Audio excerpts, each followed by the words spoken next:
The ice cracked beneath her feet like a gunshot, and Silas Zimmerman watched in horror as the woman's dark blue dress disappeared into the frozen surface of the Snake River, leaving only a gaping black hole in the white expanse. He had been riding along the riverbank near Monticello, Utah Territory, on that bitter January morning in 1878, checking his fence lines after the blizzard had passed through the previous night. The temperature had dropped so low that even his breath seemed to freeze in the air before it could escape his lungs. His horse had nickered nervously, sensing something wrong before Silas had seen the figure out on the ice, walking carefully across what should have been solid ground after 3 weeks of freezing weather. But the storm must have weakened the surface, creating pockets of thin ice that looked deceptively stable. Now she was gone, swallowed by water so cold it could kill a person in minutes. Silas did not think. He kicked his horse into motion, racing along the bank until he reached the spot closest to where she had fallen through. He yanked off his heavy coat, knowing it would drag him down, and grabbed the rope from his saddle. His fingers were already numb as he tied one end around a sturdy cottonwood tree, testing the knot twice before securing the other end around his waist. The ice groaned under his weight as he crawled out on his belly, distributing his mass as evenly as possible. His teeth chattered so hard he thought they might crack. The hole was about 30 feet from the shore, and every inch felt like a mile as the cold seeped through his wool shirt and pants. When he reached the edge of the black water, he saw nothing at first. His heart sank. She had been under too long. No one could survive this cold. Then he saw the flash of white beneath the surface, a hand reaching up, fingers grasping at nothing. Silas plunged his arm into the water and immediately lost all feeling in it. The cold was so intense it felt like fire, like his skin was being flayed from his bones. He swept his arm back and forth, searching blindly, and his hand connected with fabric. He grabbed hold and pulled with every ounce of strength he possessed. Her head broke the surface and she gasped, taking in air and water both, coughing and choking. Her dark hair was plastered to her face, and her lips were already blue. Her eyes were wide with terror and confusion. "Hold on to me," Silas commanded, but her hands were too cold to grip properly. She kept slipping. He hooked his arm around her chest and began pulling them both backward, using his legs to push against the ice, praying it would hold just a little longer. The journey back to shore took an eternity. Silas could feel his strength draining away as the cold invaded his body. His muscles were starting to seize up, refusing to obey his commands. But he kept moving, kept pulling, kept fighting because stopping meant they both would die out here. His horse whinnied encouragement from the shore, stamping its hooves anxiously. When Silas finally felt solid ground beneath him, he wanted to collapse and never move again. Instead, he dragged the woman up onto the snowy bank and immediately began working on her.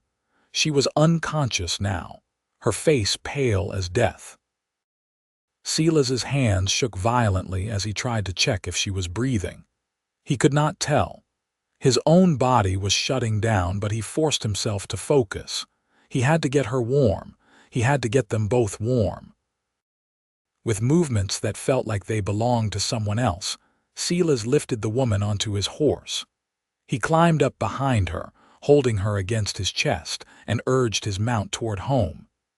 His ranch was only 2 miles away, but in this cold, 2 miles was a dangerous distance.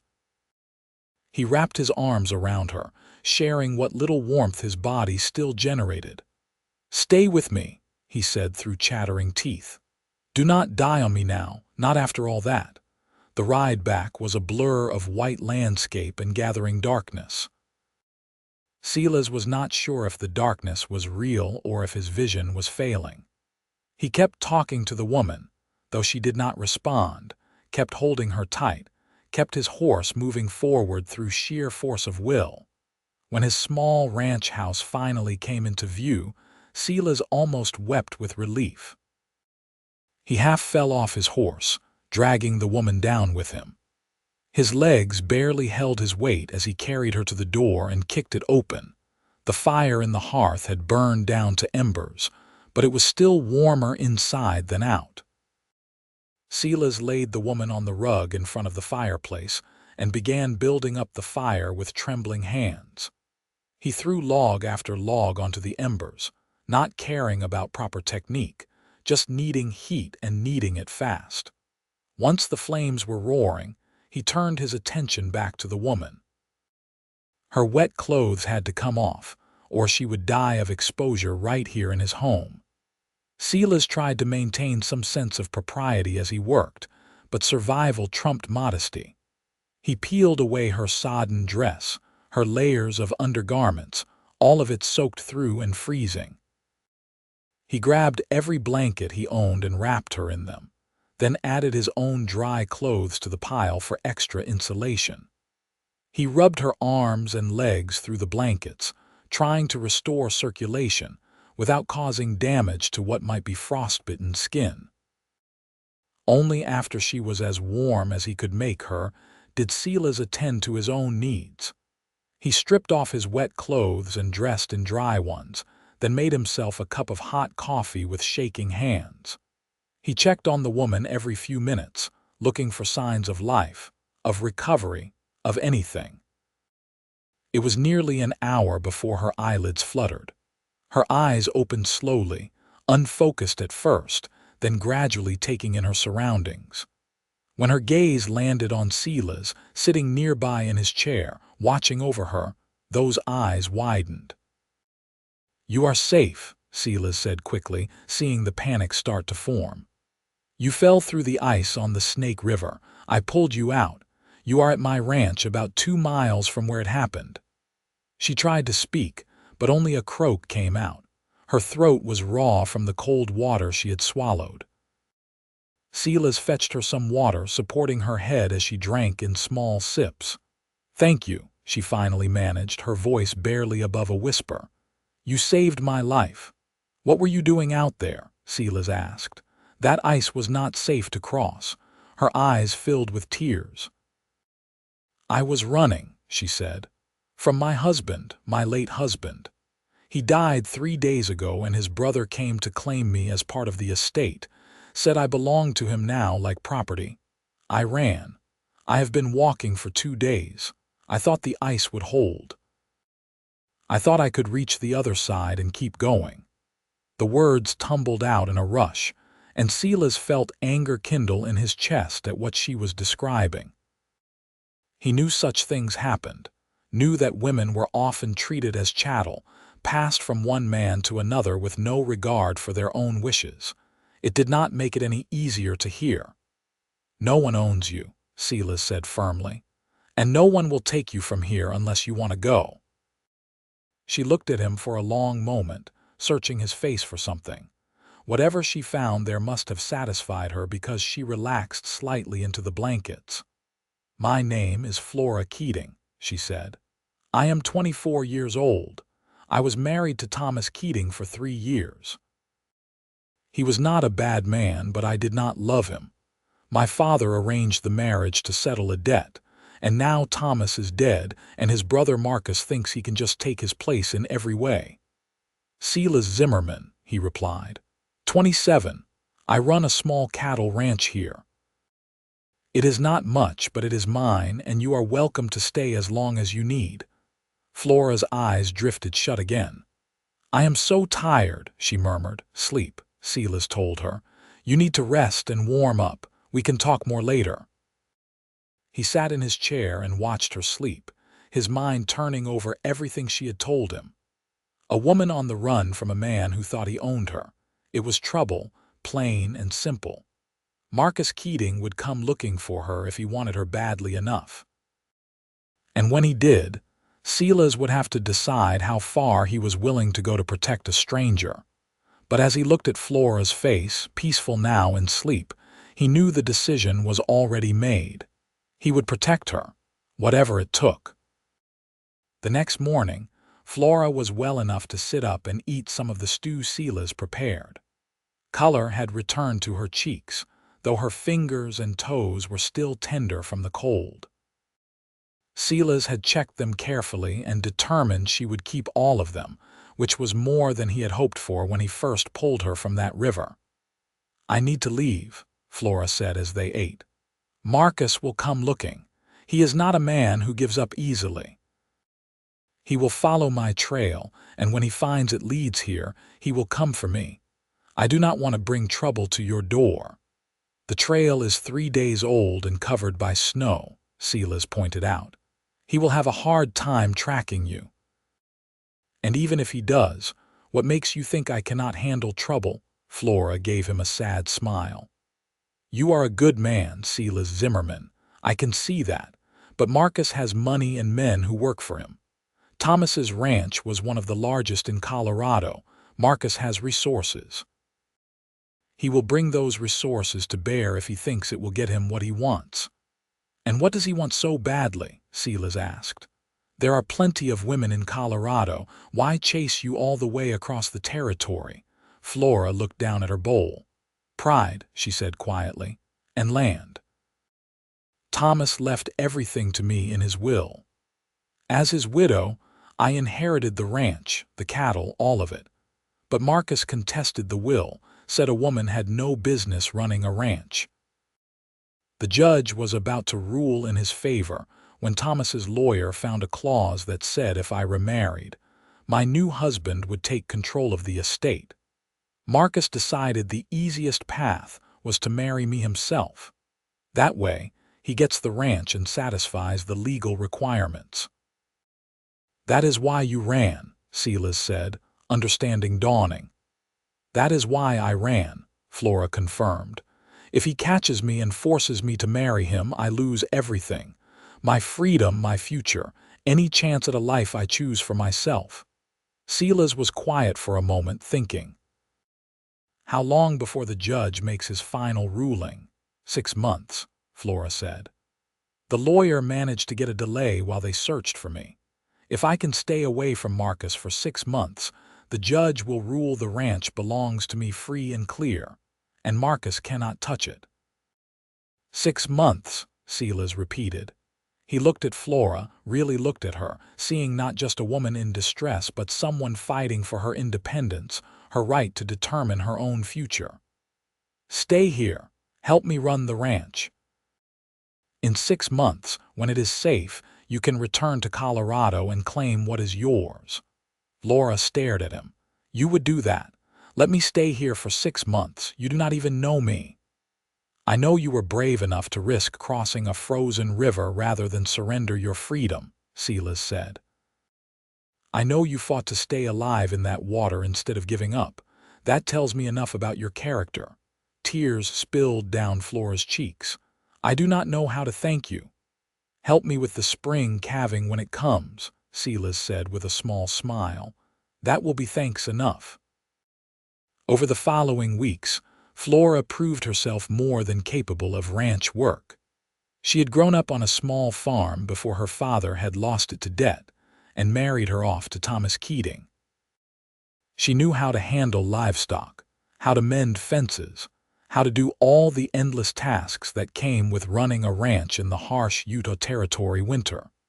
Silas found himself looking forward to their conversations over supper each night.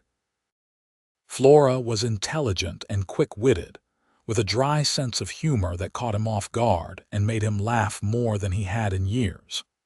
She had opinions about everything from politics to cattle breeding, and she was not afraid to argue with him when they disagreed. "You are wrong about the railroad," Flora said one evening, pointing her fork at him for emphasis. "It will be good for ranchers. We will be able to ship cattle east faster and cheaper than driving them overland." "The railroad will bring more people," Silas countered. "More people means more competition for grazing land, more fences going up, more restrictions on where we can run our herds." "So you would rather stay isolated out here, scraping by, then accept progress that could make you prosperous, Flora challenged. I would rather keep the life I have than gamble it all on promises from railroad companies that care nothing for people like us, Silas replied. Flora smiled. You are stubborn.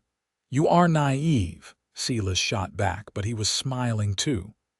We shall see who is right, Flora said.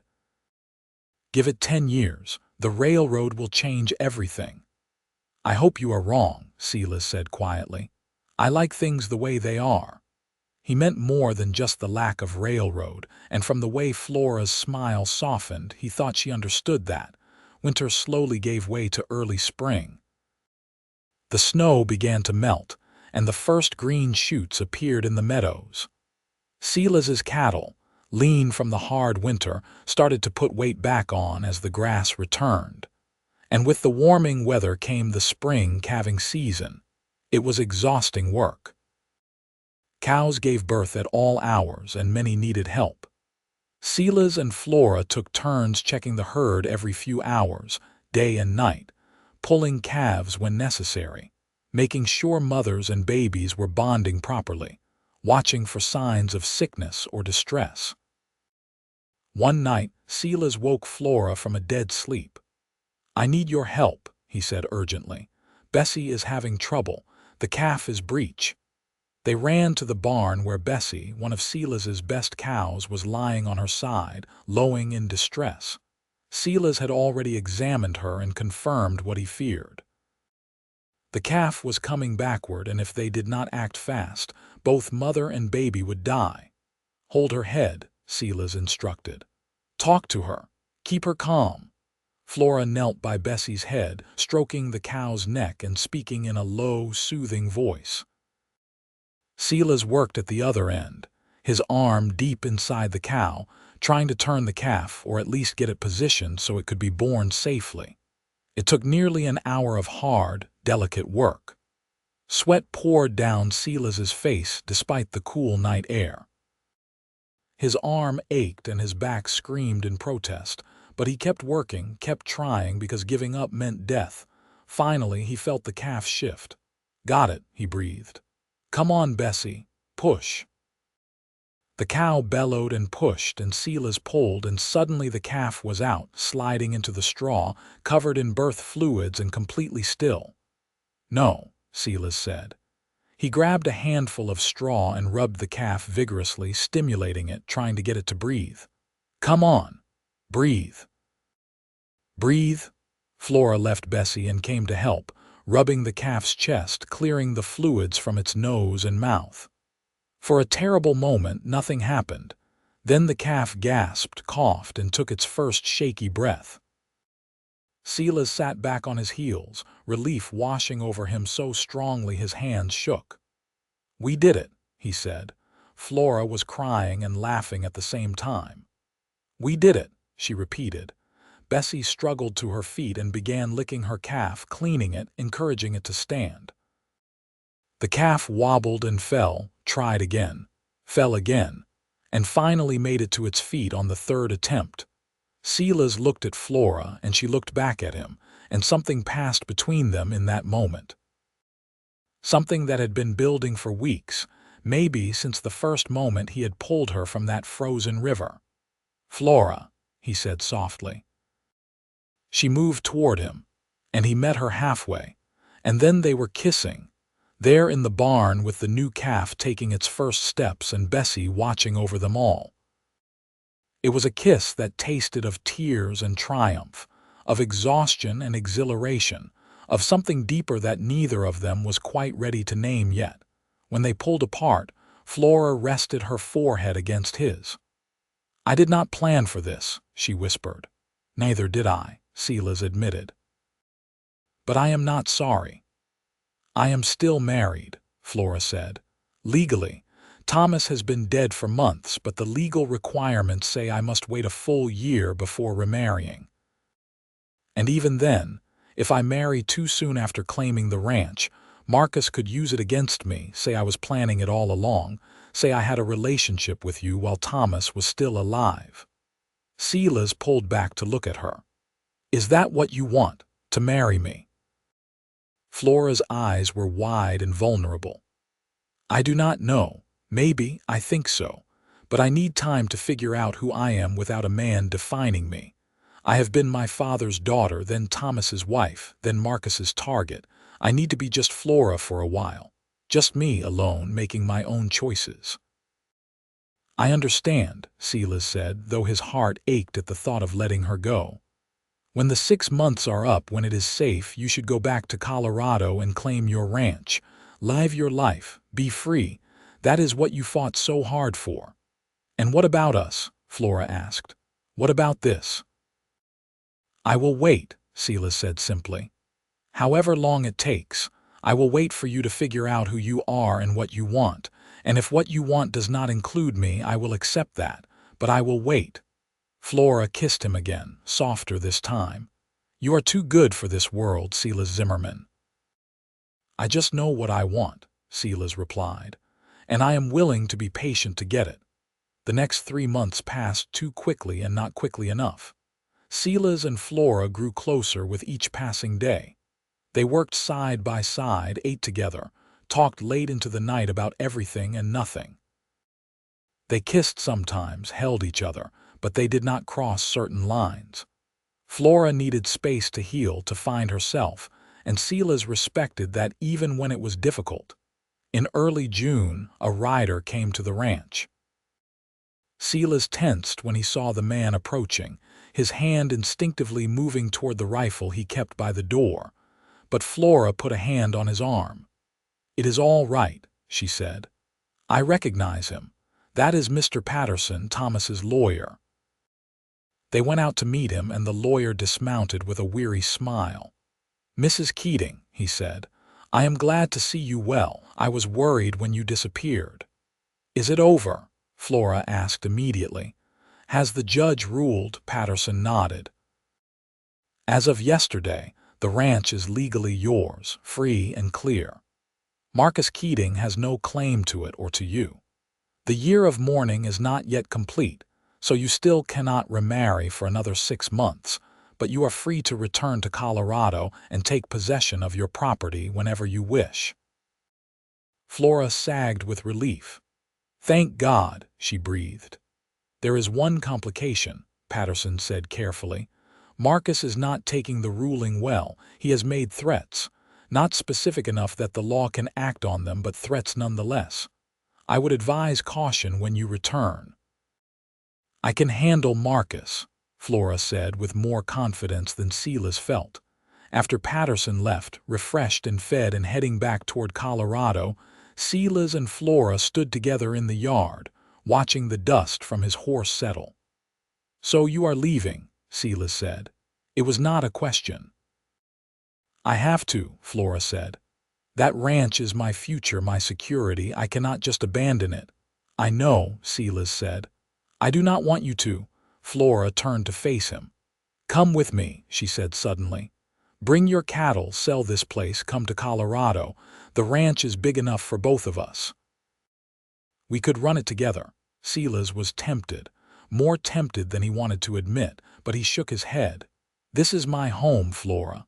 My father built this ranch from nothing. I cannot just leave it. Then I will stay, Flora said desperately. I will sell the Colorado ranch and stay here with you. No, Silas said firmly. You fought too hard for that ranch to give it up now. You need to go back and claim what is yours. You need to prove to yourself and to everyone else that you can do it, that you can run that ranch on your own, that you are not dependent on any man for your survival or your worth. But I love you, Flora said, the words bursting out of her as if she could not hold them in any longer. Silas felt his heart stop, then start again, beating faster than before. What did you say? I love you, Flora repeated, tears streaming down her face. I did not mean to. I tried not to, but I do. I love you, Silas Zimmerman, and I do not want to leave you. Silas pulled her into his arms, holding her as tightly as he could. I love you too, he said into her hair. I have loved you since the moment you opened your eyes in front of my fireplace, and I realized you were going to survive.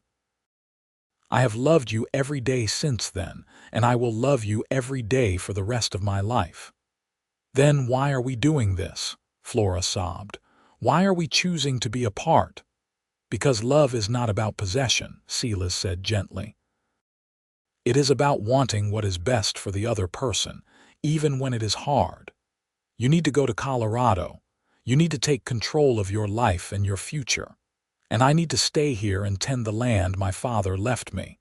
But that does not mean this is the end for us." Flora pulled back to look at him. "What do you mean? Give it a year," Silas said.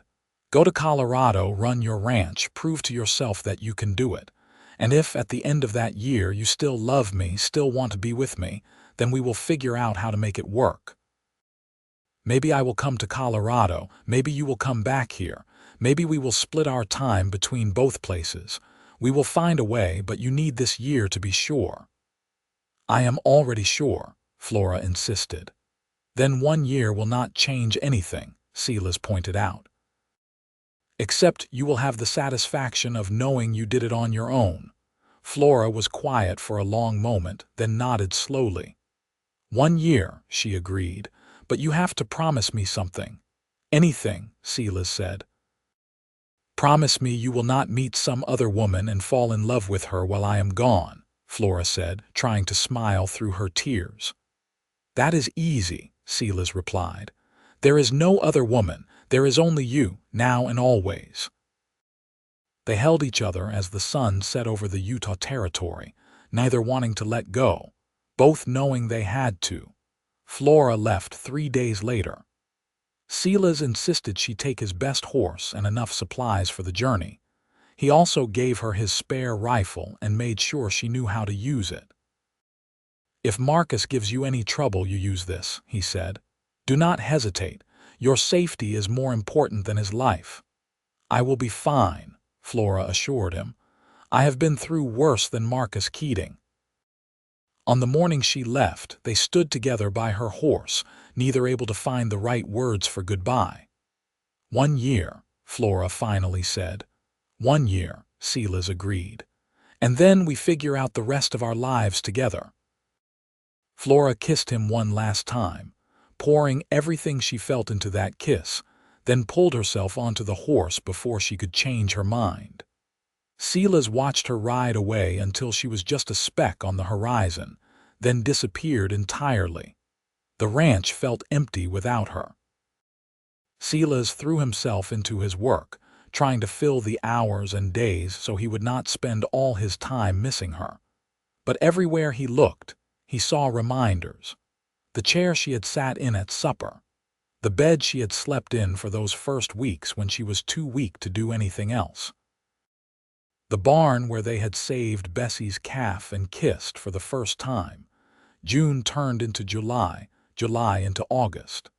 Silas received his first letter from Flora in mid-August. She had made it safely to Colorado and taken possession of the ranch. Marcus had tried to intimidate her, showing up with several of his men and making vague threats, but she had stood her ground. The local sheriff was sympathetic to her situation and had warned Marcus to leave her alone. The ranch was struggling, Flora wrote. Thomas had let things slide in the months before his death, and there was much work to be done.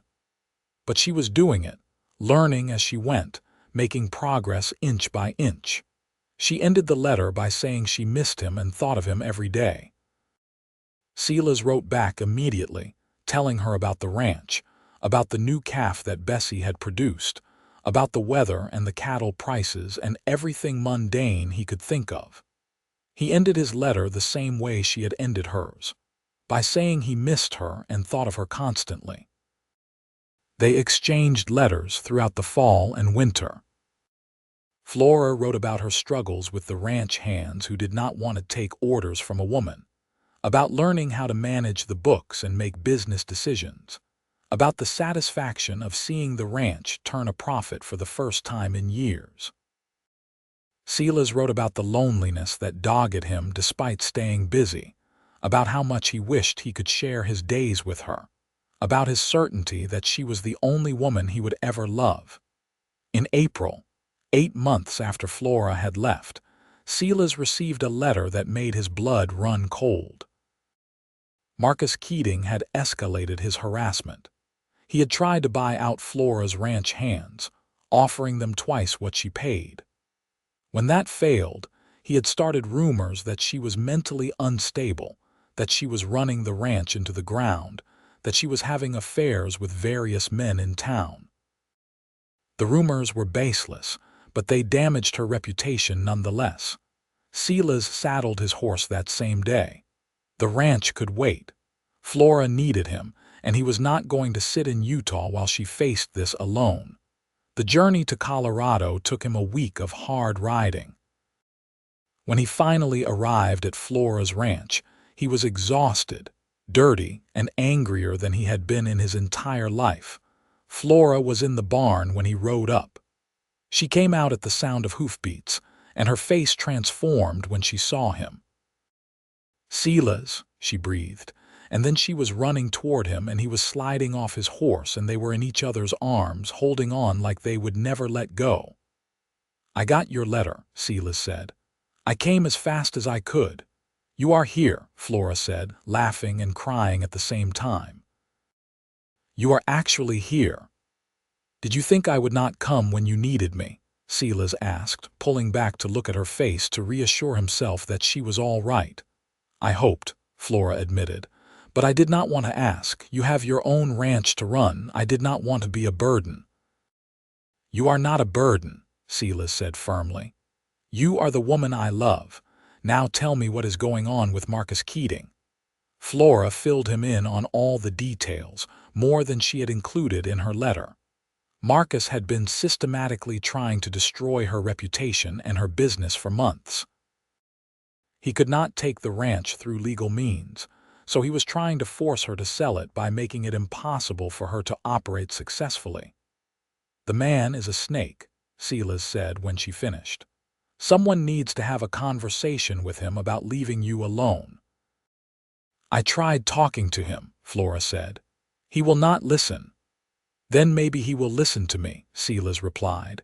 The next morning, Silas rode into town and found Marcus Keating at the saloon.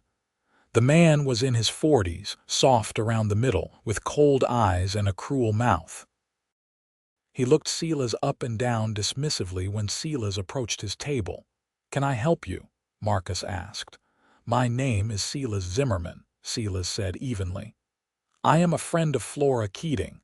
I am here to ask you politely to leave her alone." Marcus leaned back in his chair. "And what business is it of yours what I do?" "Flora is my business," Silas said. "And you are making her life difficult. I would like that to stop." "Or what?" Marcus challenged. "You will make me stop. You are one man, Zimmerman. I have a dozen men who work for me." "What do you think you can do against those odds?" "I think I can make enough noise that people start asking questions," Silas said calmly.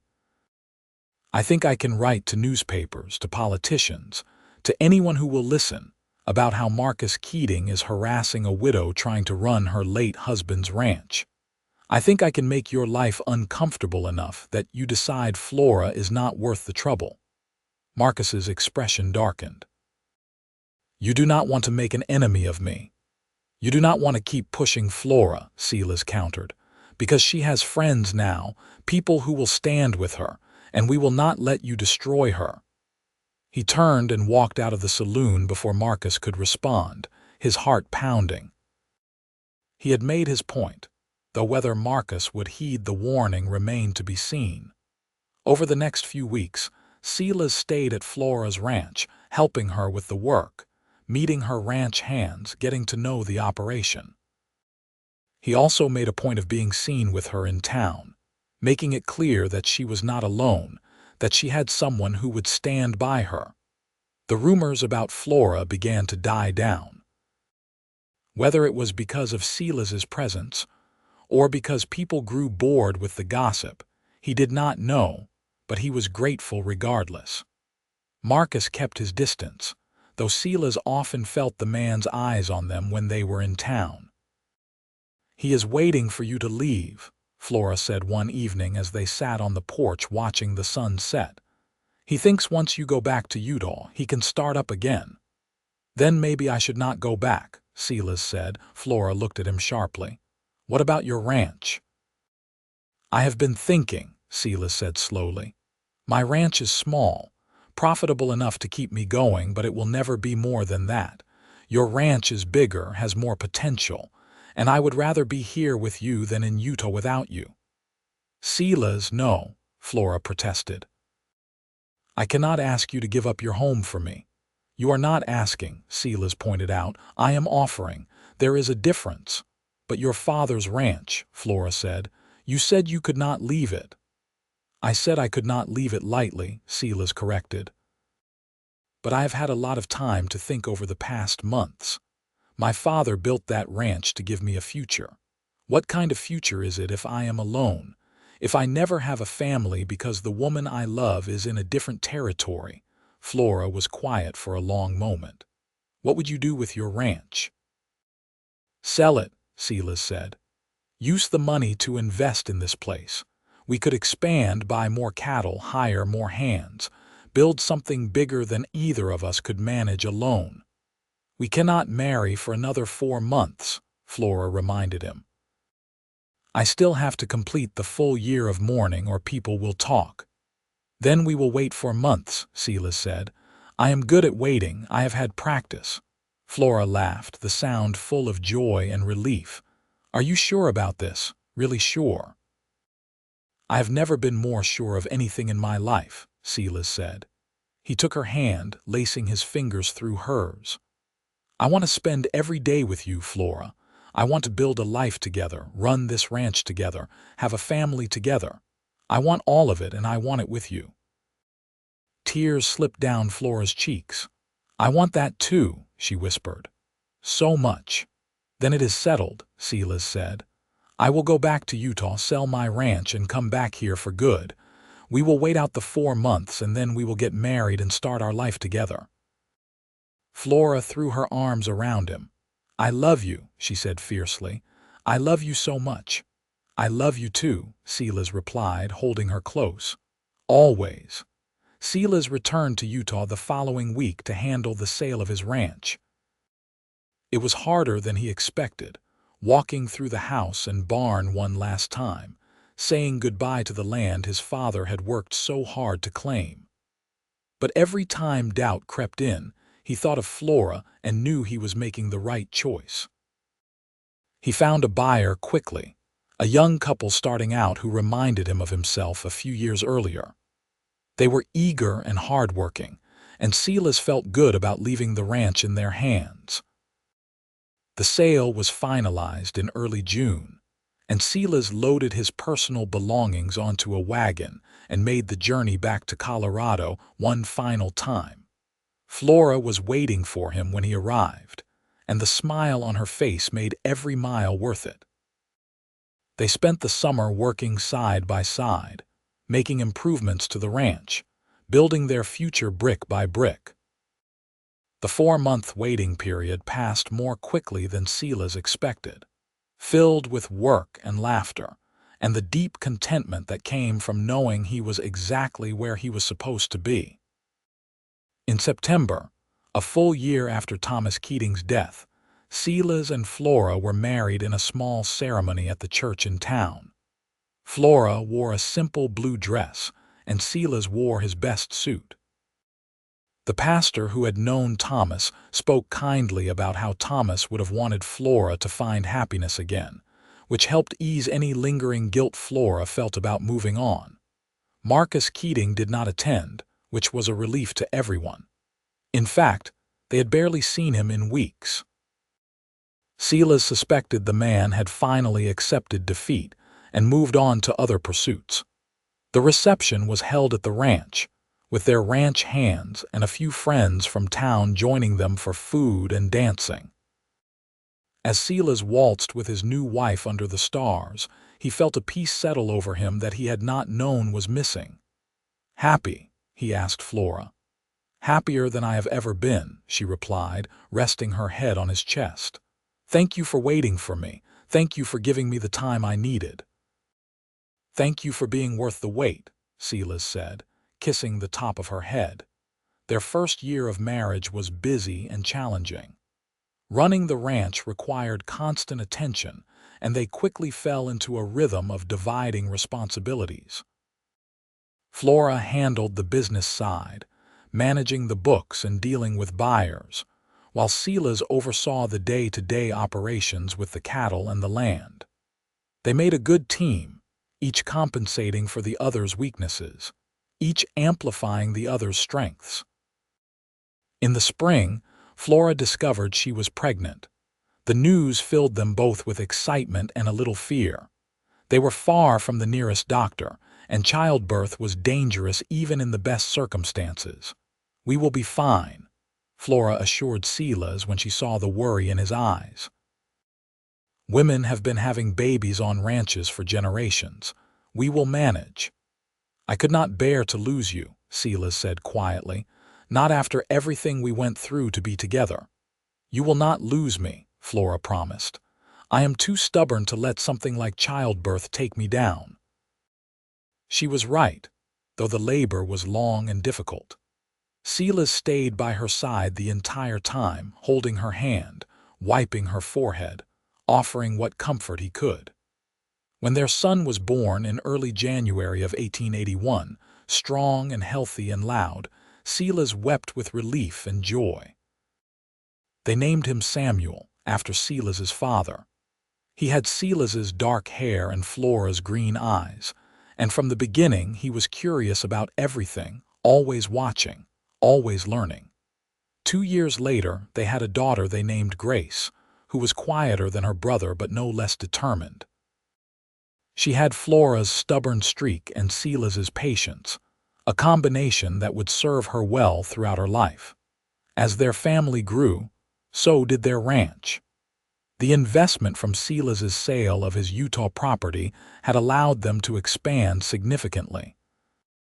They now ran one of the largest cattle operations in the region, employing a dozen ranch hands and shipping cattle east on the very railroad that Silas had once argued against. "You were right," he admitted to Flora one evening as they watched a train carry their cattle toward market. "About the railroad, it has been good for us." "I know," Flora said with a satisfied smile, "but I am generous enough not to say I told you so." "You just did," Silas pointed out. "Did I?" Flora asked innocently. "I do not recall." Silas laughed and pulled her close. After 7 years of marriage, she could still make him laugh, still surprise him, still fill his heart with the same love he had felt that day he pulled her from the frozen river. Marcus Keating surfaced one more time, 3 years into their marriage. He showed up at the ranch drunk, demanding to speak to Flora, claiming she had stolen what was rightfully his. Silas met him at the gate, flanked by several of their ranch hands, and made it very clear that Marcus was not welcome. "You need to leave," Silas said firmly. "Now. Before I have the sheriff come and remove you." "That ranch should have been mine," Marcus slurred. "Thomas promised it to me. He said I would always have a place here." "Thomas left the ranch to his wife," Silas said. "As was his right. The law agreed. You have no claim here, Marcus." "You never did." "She bewitched him," Marcus insisted. "Just like she bewitched you. She is using you, Zimmerman. She is using you to run the ranch that should be mine." "That is enough," Silas said, his patience exhausted. "Get off our land. If I see you here again, I will not be so polite." Marcus left, still muttering about injustice and betrayal, and they never saw him again. They heard through the grapevine that he had drunk himself to death a year later, alone and bitter. Silas felt a pang of pity for the man, who had wasted his life chasing something that was never meant to be his, but mostly he felt grateful that the threat was finally gone for good. The years passed peacefully after that. Samuel grew into a strong, capable young man who loved the ranch as much as his parents did. Grace became a skilled horsewoman and showed an aptitude for business that reminded Silas of Flora. They had a third child, another son named Jacob, who arrived when Silas and Flora were both in their 40s and thought they were done having children. Apparently, we were wrong, Flora said dryly when she realized she was pregnant again. Apparently so, Silas agreed, though he was secretly delighted at the prospect of another child. Jacob was the baby of the family and grew up somewhat spoiled by his older siblings, but he was good-hearted and kind, traits that his parents encouraged and nurtured. On their 20th wedding anniversary, Silas and Flora rode out to the spot along the Snake River where he had pulled her from the ice all those years ago. It had become a tradition for them, returning to that place each year on the anniversary of their first meeting, though they usually made the journey in warmer weather. "I still cannot believe you jumped in after me," Flora said as they stood looking at the river, flowing freely now in the September warmth. "You could have died." "I could not just watch you drown," Silas replied. "What kind of man would that have made me?" "Most men would have," Flora said quietly. "Most men would have decided it was too dangerous, too much risk for a stranger, but you did not even hesitate." "I did not think," Silas admitted. "I just acted. If I had stopped to think about it, I might have talked myself out of it." "I am glad you did not think," Flora said, taking his hand. "I am glad you acted, because if you had not, I would not be here. Our children would not exist. None of this life we have built together would be real." Silas pulled her close, resting his chin on top of her head. "Do you ever regret it?" he asked. "Giving up your independence.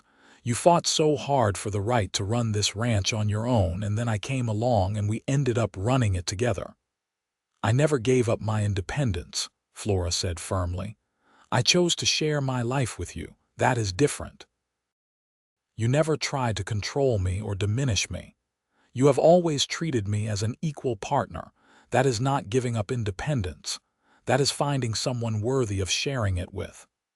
"I am the lucky one," Silas said, "getting to share your life, your dreams, your incredible strength."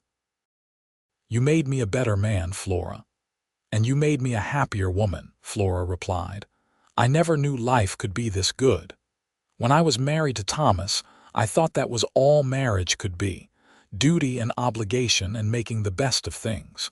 You showed me what love really is, what partnership really means." They stood together in silence for a long moment, listening to the river, thinking about all the years behind them and all the years still to come. "Do you remember what I said to you?" Flora asked suddenly. "After you pulled me out of the river. When I first woke up in your house," Silas shook his head. "You thanked me, said I saved your life." "No, later," Flora said. "When you were sitting by the fire watching over me. I woke up for just a moment before I spoke to you. You did not know I was awake. And I looked at you and I thought to myself, this is what a good man looks like. I had never seen that before, not really. And even then, half frozen and terrified, I felt safe." Silas felt his throat tighten with emotion.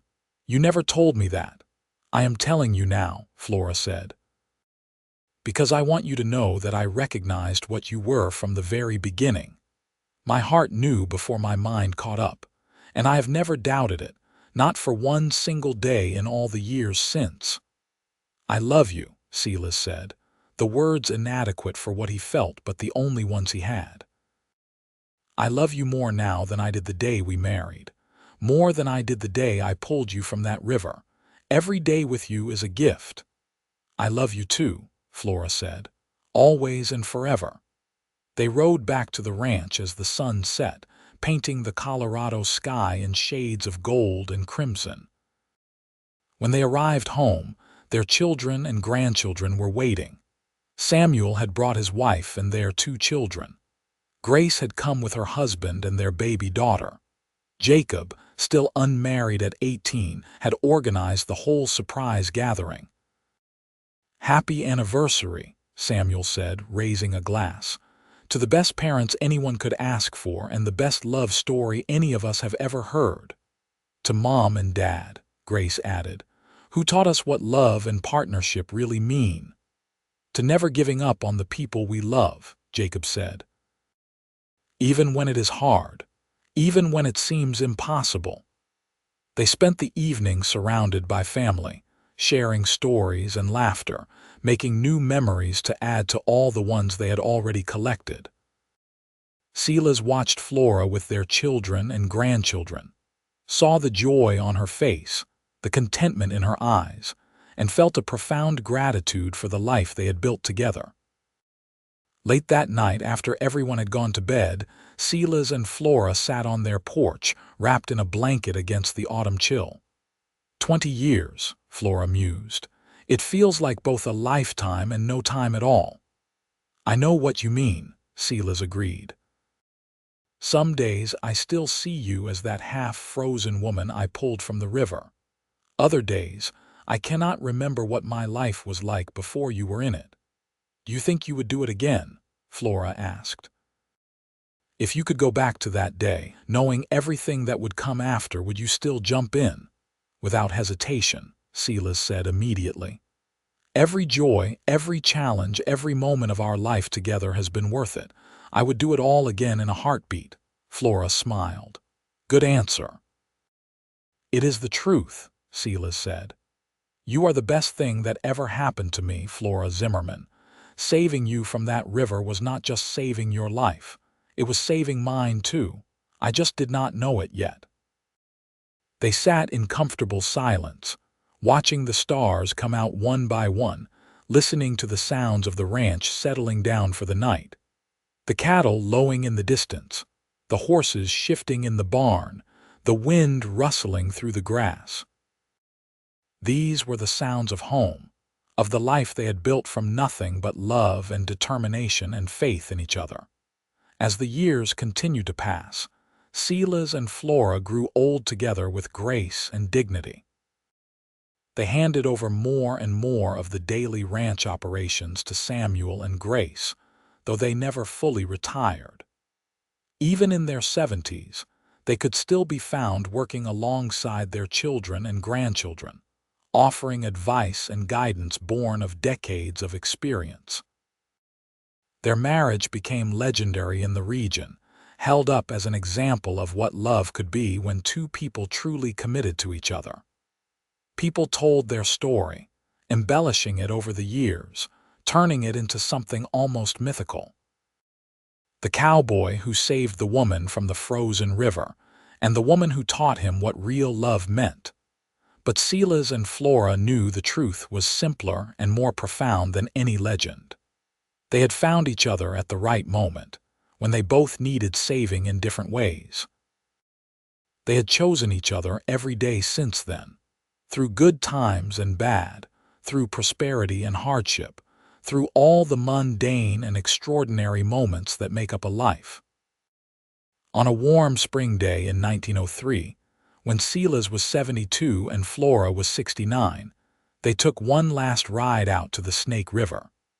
Silas was not as strong as he once was, and Flora's joints ached in the cold, but they were determined to make this trip one more time. They stood on the bank, looking at the river where their story had begun 25 years earlier. You remember, Flora said softly, when I woke up in your house and you told me I was safe. I did not believe you at first.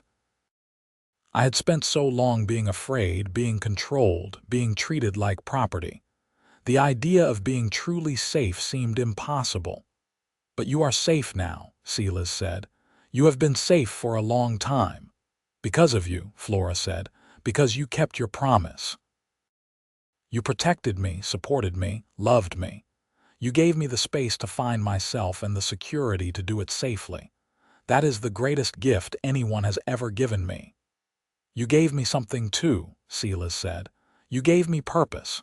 Before you, I was just surviving, just going through the motions. You taught me how to really live, how to love deeply, how to build something meaningful. Flora leaned into him, and he wrapped his arms around her, just as he had done countless times over the past 25 years. They stood there for a long time, not speaking, just being together, being present in the moment. I am ready, Flora said finally. When the time comes, I am ready. I am not afraid." "Neither am I," Silas said. "Not with you beside me." They rode back to the ranch slowly, savoring the journey, knowing that these rides might not be possible for much longer, but they did not feel sad. They felt grateful. Grateful for every moment they had been given, every joy they had experienced, every challenge they had overcome together. Samuel met them when they returned, helping his father down from his horse with gentle hands. "How was the ride?" he asked. "Perfect," Silas said. "Just perfect." That night, surrounded by their children and grandchildren, and even a few great-grandchildren, Silas and Flora sat at the head of the table during supper and looked around at all the lives they had touched, all the love they had created. "Tell us the story again," one of the great-grandchildren asked. "About how Grandpa saved Grandma from the river." Silas smiled. "I've told that story 100 times. Please," the child insisted. "It is my favorite." So Silas told the story one more time, about the frozen river, and the woman who fell through the ice, about the rescue and the recovery, about the love that grew slowly and steadily until it became the foundation of everything they had built. When he finished, Flora added her own ending, one she had never shared before. "After your grandpa pulled me from the river," she said softly, "when I first woke up and saw him sitting there watching over me, I whispered something. I did not think he heard me. I am not even sure I meant to say it out loud, but I looked at him, this stranger who had risked his life to save mine, and I whispered, 'I have been waiting for you my whole life.'" The room was silent.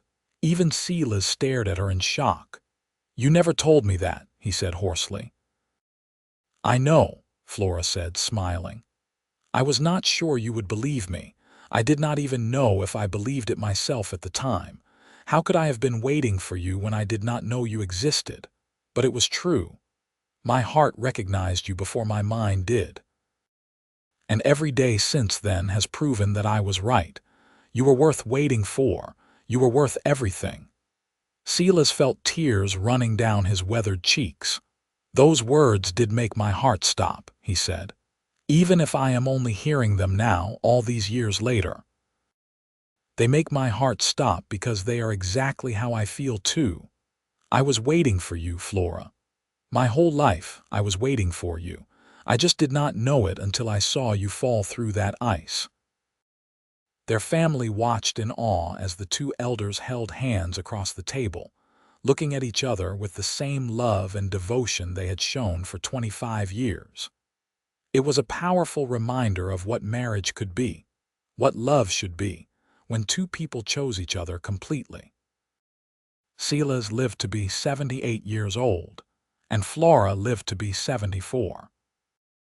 They died within 6 months of each other, Silas going first on a cold December morning, peacefully in his sleep, and Flora following the next June, her heart simply deciding it had had enough of beating without him beside her.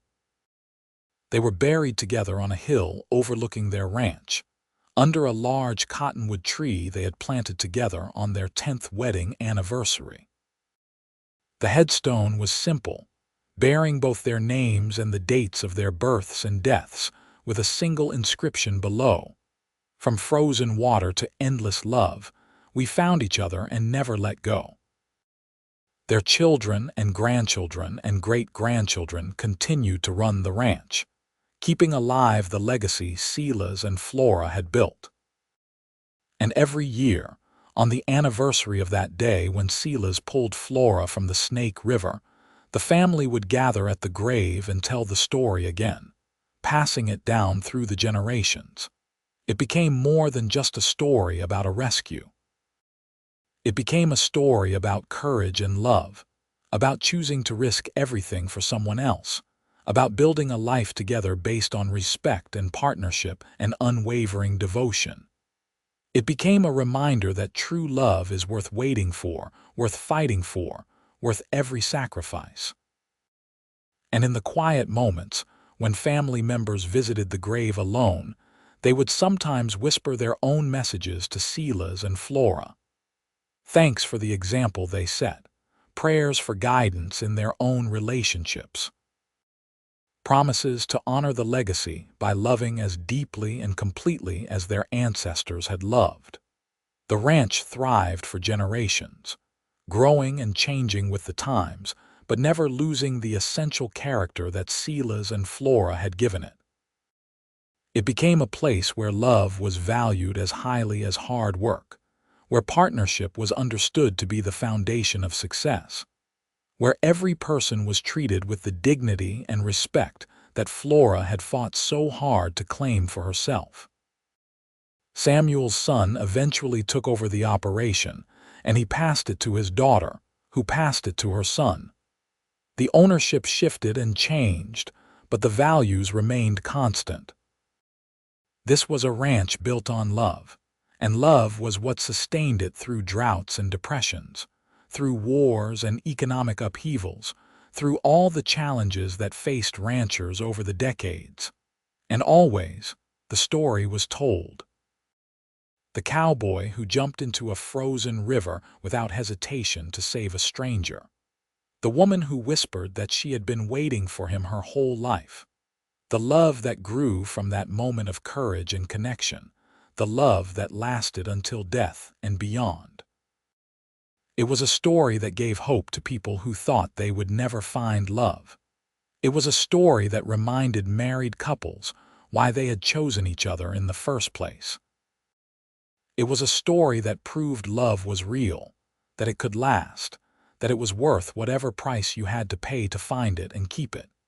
Years later, when the ranch celebrated its 100th anniversary under the stewardship of the Zimmerman family, hundreds of people gathered to mark the occasion. Descendants of Silas and Flora came from all over the country, bringing with them stories and photos and memories passed down through the generations.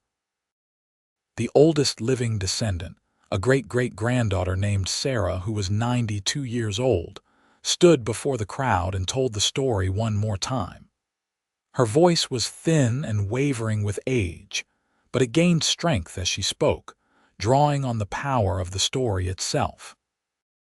My great-great-grandfather Silas Zimmerman was not a perfect man, Sarah said, and my great-great-grandmother Flora was not a perfect woman, but together they created something perfect.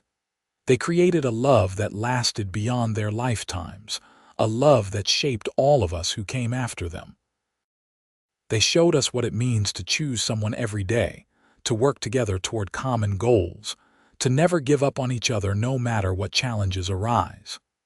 She paused, looking around at all the faces watching her, seeing in them echoes of Silas and Flora. Dark hair and green eyes, strong jaws and stubborn chins, all the physical traits that had been passed down through the generations. But more than physical traits, Sarah continued, they passed down something more valuable. They passed down the belief that love is the most important thing.